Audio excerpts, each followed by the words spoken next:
dalilnya yang bisa dipertanggungjawabkan. Ya udah lele, minimal 4 lah, minimal paling kurang. 1 dalil itu kan dasar hukum, dasar pijakan beragama, namanya dalil. Ada dalilnya, itu ada dasarnya. Dalilnya itu mungkin Al-Quran, mungkin hadis, mungkin kias, mungkin ijma, masih ada yang lain. Tapi biarlah ini yang keempat. Ya, Al-Quran. Apa itu Al-Quran?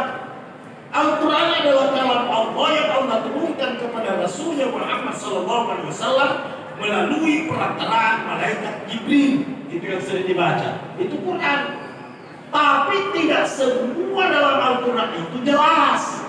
Maka muncul hadis menjelaskan. Jadi itu fungsinya hadis adalah menjelaskan Al-Quran. Adakah tidak jelas? Banyak. Contohnya, maka dalam Al-Quran ini, aqimis sholat wa atuz zakat. Dirikan sholat, bayarkan zakat. Dia namanya salat. Berapa rakaat kalau maghrib? Adakah dalam Al-Quran? Sekian rakaat tuisai. Adakah dalam Al-Quran? Tidak ada tuh. Maka datang Al-Quran menjelaskan, hadis menjelaskan. Jadi hadis saya jelaskan nih. Maka dia tentukan supaya maghrib dan 2 rakaat. Isai 4 rakaat. Subuh 2 rakaat. Hadis saya. Jadi hadis itu berfungsi menjelaskan Al-Quran. Maka dari Al-Quran ini, "Fasholli li rabbika wanhar."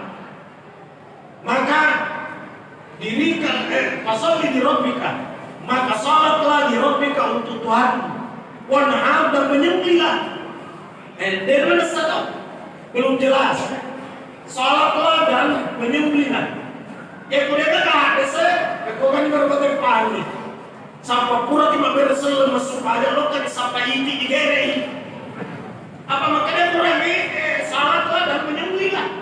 Sampai pura cuma masuk aja lo sampai manu digerei. Maka muncullah hadis menjelaskan bahwa salatlah karena Tuhan dan menyembelihlah. Katanya menyembelihlah hewan kurban kalau merasa lapar. Ingat perampai hadis ini. 2 di roda lele, 2 di dasar pijakan. Al-Quran, Al-Hadis. Belum cukup. Belum.